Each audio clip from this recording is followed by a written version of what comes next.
Hey, what's going on, everybody? Welcome back once again. This is Jeremy, and this is the Crew First Culture podcast. Thank you again so very much for spending some time with me today. If this is your first time, thank you so very much for joining us. I hope that you will go back and listen to some older episodes, especially the ones with some really amazing guests, just some great conversations. I talked about several of them with people over this last week at FDIC. Just some people that I would have never had the opportunity to talk to if it wasn't for this podcast. So I'm so very thankful for that. So thank you for your time. Thank you for joining me. I just wanted to talk about basically about that, about that network, about finding your tribe. Now, that's really not a word that I've ever used. I love team, crew. I don't know, just lots of words like that. I'm a very team oriented person. That's probably one of the biggest reasons I was kind of I almost said suspicious. I don't think that's right. I was interested in what the fire service had to offer, was that team environment, because I was a big sports guy. I played baseball all my life. I loved that team atmosphere. I played football for a few years in high school. Same thing there. It's just something that I'm drawn to. And one of the coolest things about what we do is we have that same opportunity, is that to build a great team and to live basically a third of our lives for those that they're doing it as a career, with a second family, that we can build a great team, or like I used to begin with, a tribe. And so that's something that I want to talk about. I mentioned it last episode, mentioned it several times. The guys that are with the TRT team, tactical resiliency training, that is a true tribe. That's truly where I first really started understanding what the word tribe looks like and feels like. I've been a part of some great teams, been a part of some good teams. I've never been a part of a team so close, so invested, so emotionally in tuned and invested in each other than this team. It is truly amazing to see and to be a part of.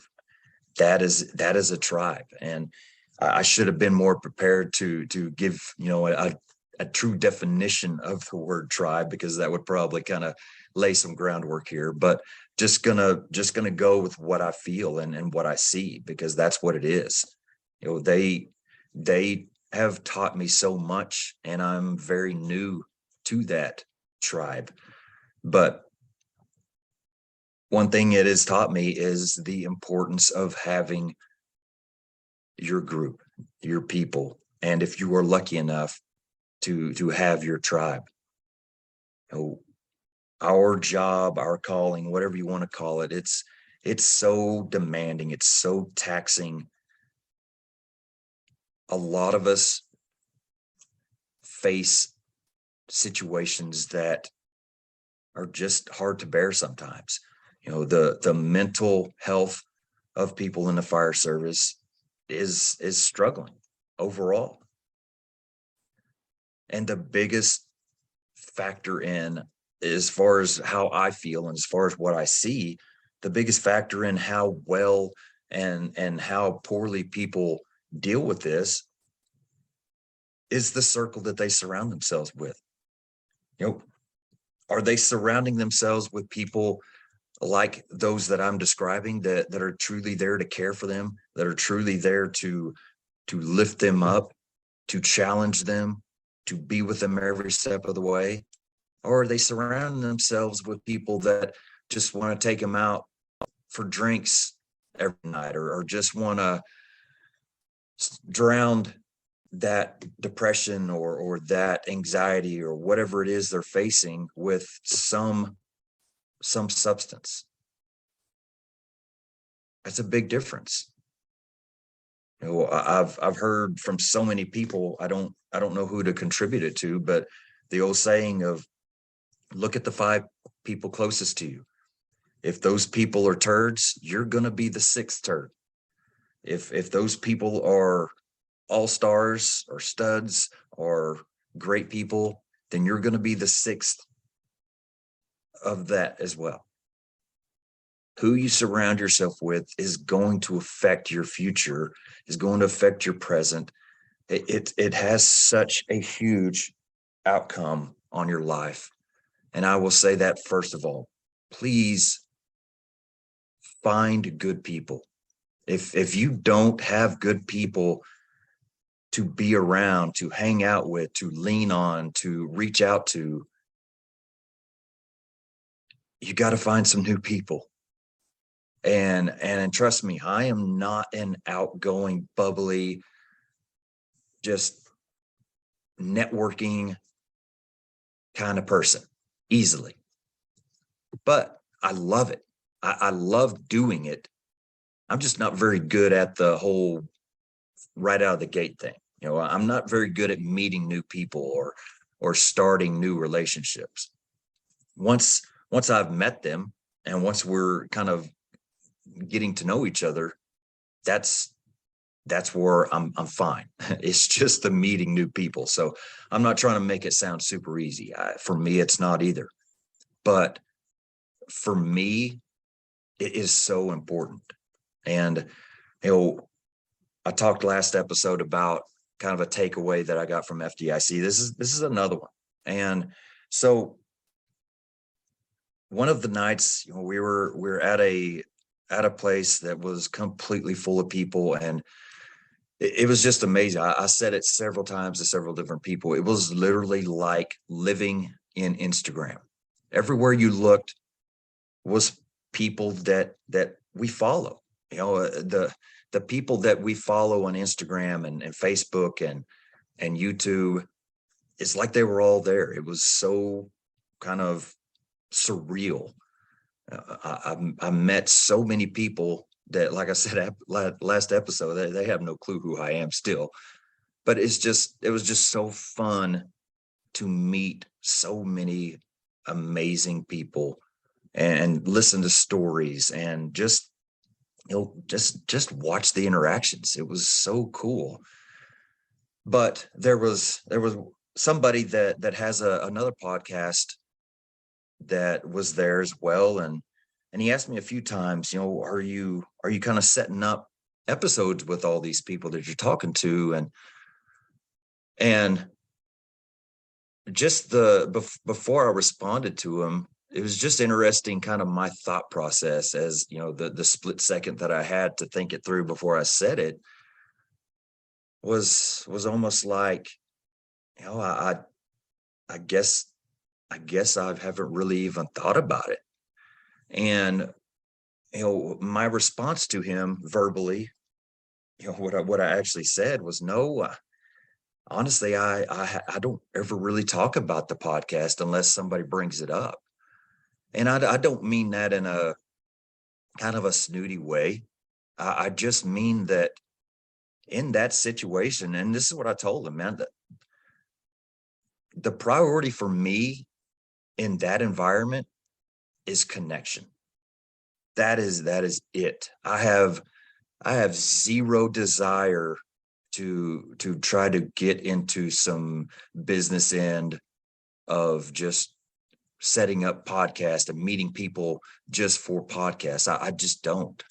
Honestly, I really struggle when I am asked by people that I don't know to be on as a guest. It's not that I am overlooking people that I don't know. It's not that feel like I'm above people that, I don't really know. I am just very cautious of it. I don't know why that is, but I guess because this podcast I'm not really doing it to and this is where it would be very beneficial to think through this stuff before I start recording, but it just kind of comes out. I don't do this podcast to promote people's businesses. I don't do this podcast to promote people's, you know, merchandise that I don't really know anything about. If I have somebody on, and I had to learn this lesson because it did happen, and it was very awkward for me. It only happened once, but I won't do it again. But if they're on this podcast and we are talking about, a book or a training company or some type of tool or whatever, it's because I know them. I know what they are selling. I believe in it, and I'm okay with that. But this podcast is honestly, it's it's here to tell people's story.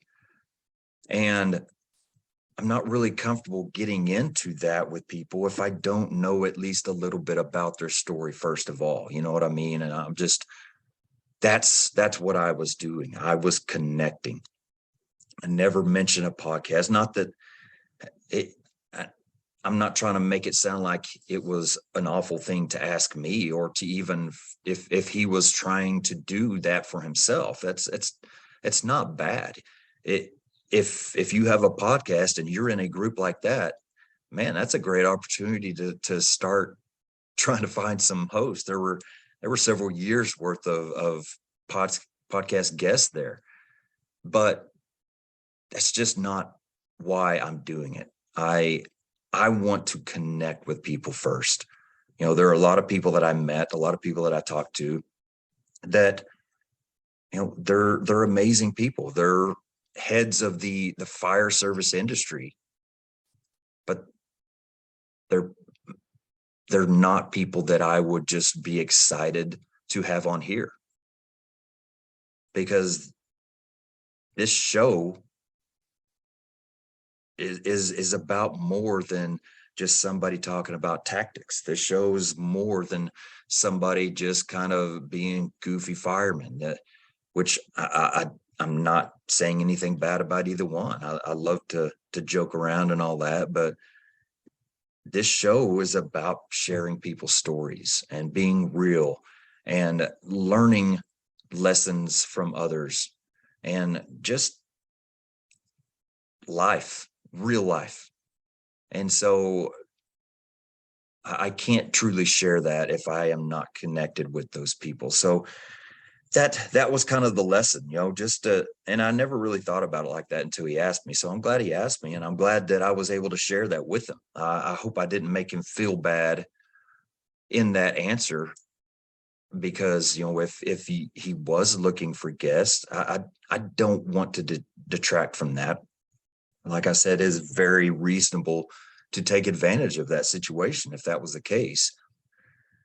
It just wasn't something that was on my mind. I was truly just trying to soak up as much from the environment and from the people that I was able to talk to as I could. And what came from that afterwards, if it led to exchanging contact information and bringing somebody on as a guest, that would be great. But I just don't want that to be the reason I do anything. I am so thankful for what this podcast has brought. Like I've said earlier, I'm so blown away by, the amount of downloads that it has.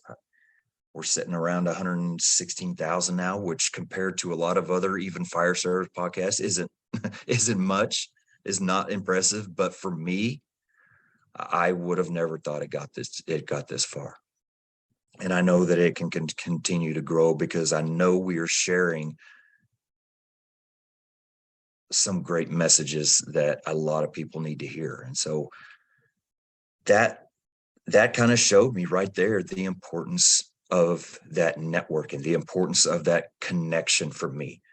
I truly wanted to take, it's almost like that FDIC trip was a sponge, And I just wanted to squeeze every last tiny little drop out of it that I could. Just get as much out of that trip as I could, just as far as connecting with people and meeting new people. And you know, uh, several times there were people that stopped me and shook my hand and kind of introduced themselves because they were listeners. And it only happened a few times, but for that even to happen once, it just blew me away because honestly, I am not any different than anybody out there. I'm truly not. I just I am just willing to share the life that a lot of people either aren't willing to share or are just okay with ignoring it. That's the only difference. And I'm so thankful that I have a platform that allows me to do the same for others that are willing to share. So connection, so big. It is so important, especially if you are somebody that is a leader around the firehouse. Informal, formal, I don't care. Connection is huge. You have got to work on your connection if you want to have anything special as far as a crew or firehouse culture. Connection is vital. Spend time together, talk, grow together, train together. Connection does not happen apart. I hate being with crews that they might be together around mealtime and then it's like roaches at the light on. You never see anybody the rest of the day. I can't stand that. I hate it. I would rather just stay home.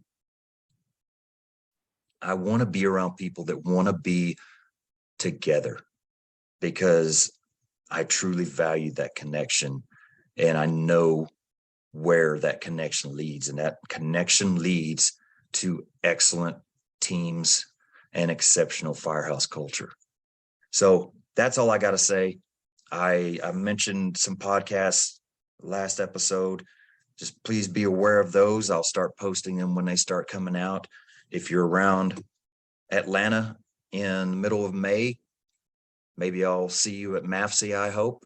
If not, then I am going to try to sneak my way into this developing high performance crew as much as I can, because it's truly an honor to be a part of them. So keep an eye out for the great things that they're doing over at Technical Resiliency Training. Great guys. And until next time, thank you for your time. Have a great day, week, whatever it is. And as always, stay humble and do work.